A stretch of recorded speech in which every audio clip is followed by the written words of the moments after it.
Welcome back to Storytime Boulevard, your destination to sleep. My name is Andrew, and I'm your host. I'm so glad you're here. If you've been enjoying our cozy bedtime stories, don't forget to like and subscribe to our channel. Your support helps us keep the stories coming and helps others discover a peaceful end to their day. Now, let's take a moment to settle in. Inhale gently and exhale. You've made it through the day. This time is just for you. Let's settle in with a few gentle breaths. Feel the weight of your body sinking into the bed or blanket below you. Allow your shoulders to soften, your jaw, your hands, your brow. Release any tension you've been holding. Picture a warm cottage window glowing in the night. A flickering fire. A plate of biscuits. And the quiet hum of nighttime sounds just outside. You're safe here. You're home. Now let's begin tonight's story. Tonight's tale is called Theo and the Biscuit Moon.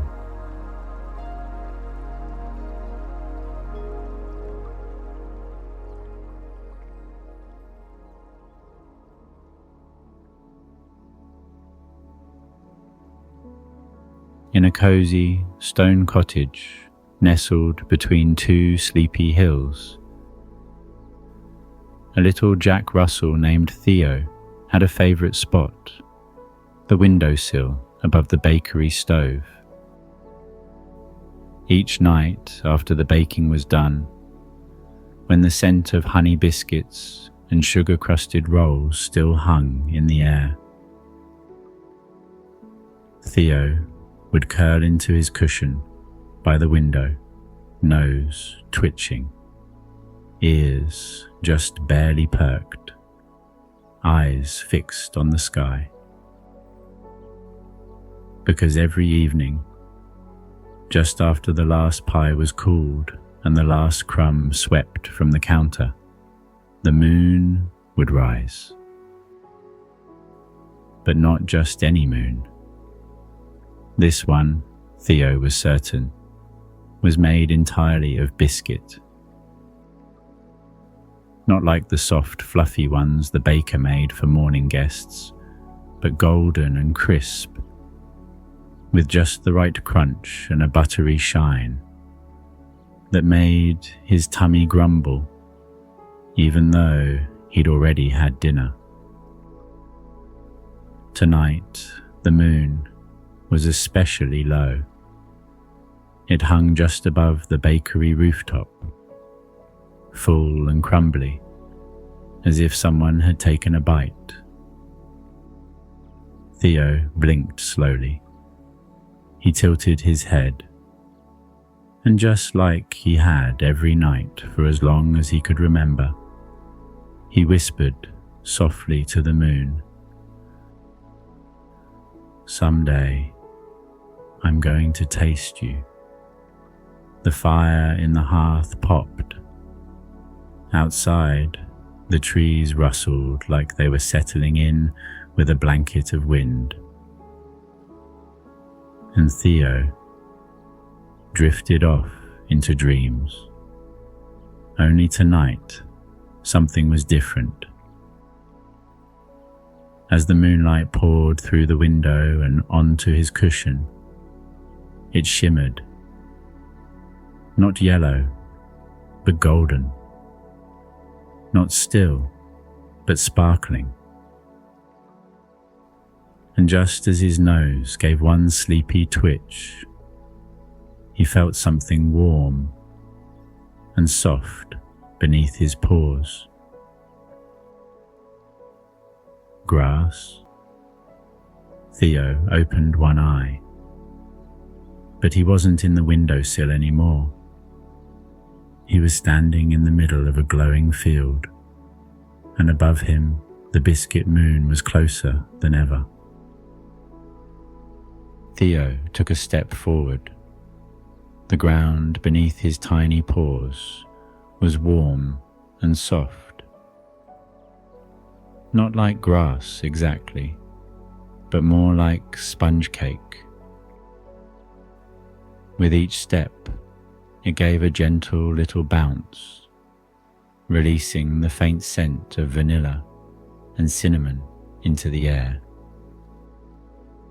He looked up. The Biscuit Moon hung above him, closer now, glowing like the last cookie in a tin. All around him stretched a sleepy, golden field. The trees were shaped like teacups, and their leaves clinked ever so softly in the breeze. In the distance, tiny lanterns swayed, floating lazily like fireflies that had forgotten to go home. Theo's ears perked. Crunch. He looked down. There, just ahead, was a trail, a crumb path. He gave it a sniff, warm, buttery, just like the ones his baker made on Sunday mornings. Each crumb was shaped like a tiny star. They sparkled slightly in the moonlight. Without thinking, Theo followed. The crumb trail wound gently through the dreamlike field, passing under marshmallowy trees and over a slow-moving stream that smelled faintly of warm milk. Theo crossed a little bridge made of sugar cubes, his tail wagging with curiosity. As he walked, he noticed little notes tied to branches and twigs. Each one fluttered softly in the breeze. He paused at one and tilted his head. To the dreamers who never stopped believing in snacks, he let out a soft woof of agreement. Further along the trail, a biscuit-shaped sign appeared, perched beside a bent spoon, stuck in the ground like a flagpole. Biscuit Moon, one nap away. Theo wagged his tail. "I knew it," he whispered. The air around him grew warmer, softer. Crickets hummed lullabies in the distance, and the stars blinked slowly, like they were starting to fall asleep themselves. But just as Theo rounded a hill, he stopped. There, in the middle of the trail, sat a large crumb, bigger than the others. It was shaped like a heart. Theo leaned in to sniff it, but before he could, the crumb gave a tiny yawn and then it moved.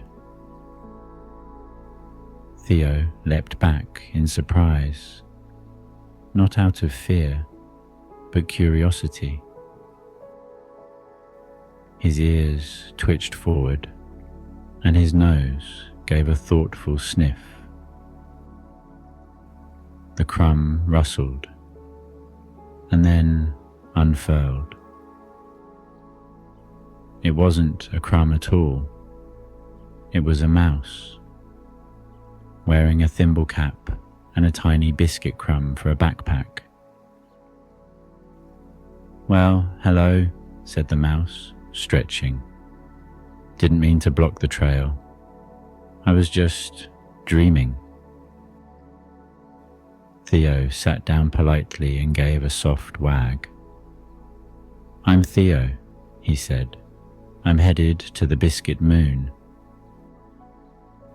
The mouse blinked, then smiled sleepily. "Well then," she said, "you're going the right way. But it's not just about the moon, you know." Theo tilted his head. "It's not?" She pointed her tiny paw up toward the sky, where the moon was beginning to glow even brighter, now casting soft beams that looked like ribbons falling through the air. "Nope," she said with a wink. "It's about what you bring with you and who you share your biscuits with when you get there."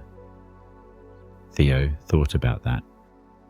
Then he stood, offered the mouse a space beside him, and the two of them continued walking together, beneath the glowing sky, following the crumb trail into the night.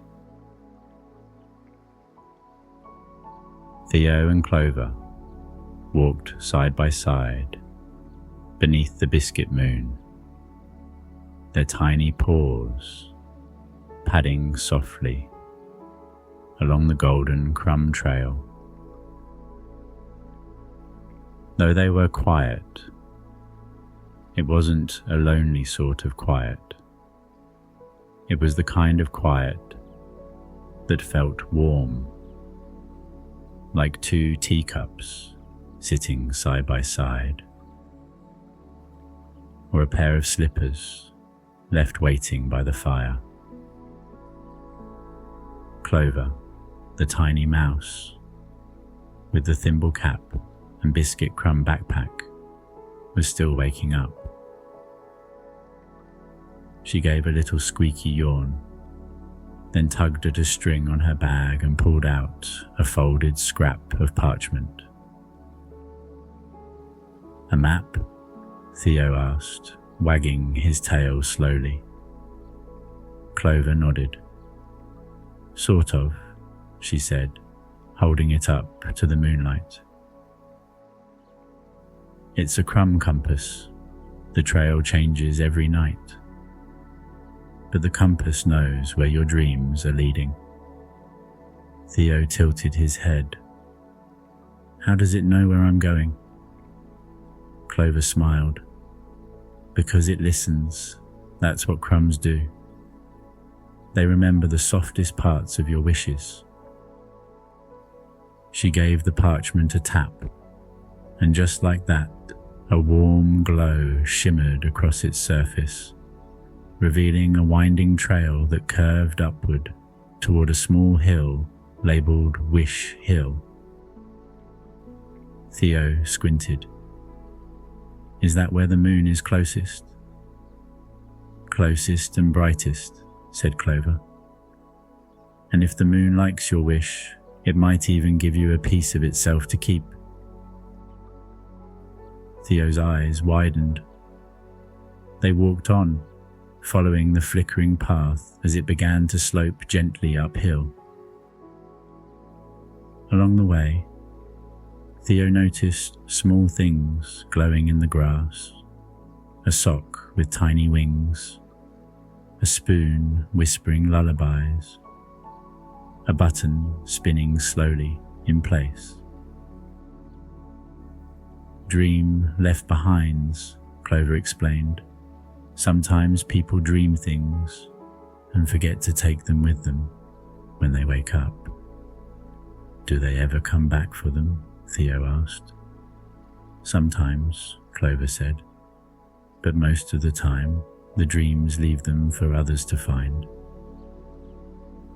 Theo gently nudged the flying sock back into the grass, as if tucking it in for a nap. As they neared the top of Wish Hill, a gentle wind began to rise, The air smelled faintly of cinnamon and stardust. Far ahead, the moon glowed so brightly it cast long golden shadows behind them. And in those shadows, something began to shimmer. Clover gasped. "It's starting." From the top of the hill, the Biscuit Moon looked enormous.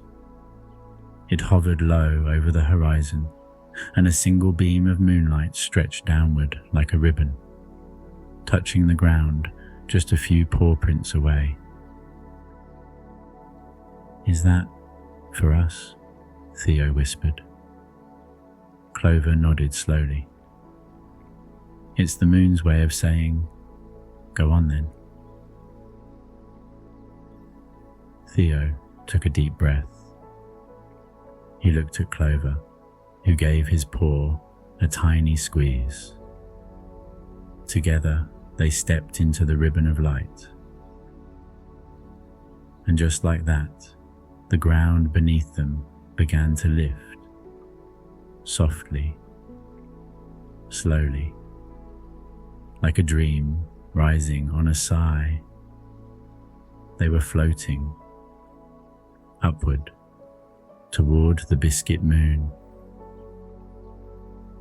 And whatever soft, sleepy magic was waiting there. The moon was warm beneath Theo's paws, soft, crumbly, and golden, like walking on the inside of a freshly baked cookie. Each step released a little puff of cinnamon-scented air, and the sky above them shimmered like sugared glass. Theo and Clover stood quietly for a moment, their breath soft, their eyes wide. All around them, the surface of the Biscuit Moon sparkled, not with stars, but with tiny dreams folded into golden paper and tucked into biscuit tins, stacked neatly in silver shelves that curved with the moon's edge. Theo stepped forward. A small tinny bell rang out with a gentle ding, and a biscuit tin popped open in front of him. Inside was something glowing, a perfect little biscuit, round and warm, giving off a light like honey in the sun. Clover peered over his shoulder. "Go on," she whispered. Theo leaned in and took a tiny bite. It didn't taste like any biscuit he'd ever had. It tasted like warm hugs, like sunlight on fur, like the sound of someone saying, "You did your best today," just before you drift off to sleep. He closed his eyes. "I think," he said softly, "I think this is what I've been chasing." Clover smiled. A moment later, another biscuit tin gently opened nearby, and this one was for her. Inside was a tiny silver bell, the shape of a crescent moon. She picked it up, and it gave the smallest chime, a sound like hope being remembered. Clover blinked. "It only rings," she said slowly, "when someone starts believing in their dreams again." Theo looked at her, his tail thumping gently against the soft, biscuit-dusted moon. They sat there together, for a while not speaking, just being. Because sometimes the most peaceful dreams are the ones that don't rush. the ones that stay with you, like the glow of the moon through a bedroom curtain. As they sat, the moonlight began to shift, just slightly, like it was preparing to lower them home. The breeze curled around them, like a lullaby made of crumbs and candlelight. Clover looked at Theo and gave a small, sleepy smile. "Ready?" Theo nodded. "I got what I came for," he said, "and a little more." With a soft sigh and a shimmer of light, the biscuit moon wrapped them in warmth and slowly, gently began to carry them home. The moonlight held them like a cradle. Theo and Clover floated downward, their eyes half closed, the biscuit sweet wind curling softly around their ears. Below them, the golden fields of dreams stretched out like a blanket, quiet, glowing, and still. No words were spoken. None were needed. The stars above blinked slowly, like sleepy eyes, and as the moon began to fade behind a blanket of clouds, it whispered something so soft, so quiet. Theo almost thought he imagined it. Dreams aren't meant to be chased alone. They're sweeter when shared, and strongest when believed in, even when they feel far away. Theo let the words settle into his heart like a warm biscuit on a rainy morning. He blinked once, then again, and when he opened his eyes, he was back on the windowsill. The scent of freshly baked bread drifted through the room. The fire crackled gently in the hearth. Outside, the last stars faded into the pale blue light of early morning. Beside him, nestled in a corner of his cushion, was Clover, still fast asleep, the tiny moon bell in her paws giving off the faintest shimmer. Theo smiled. He didn't need to look at the sky to know the moon was still there. He could feel it in his chest, in his paws, in the soft thump of his tail.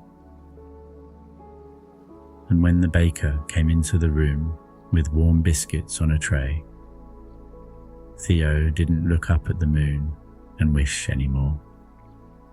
He simply leaned over, nudged one biscuit toward Clover, and whispered, "Some things are better when shared." The end.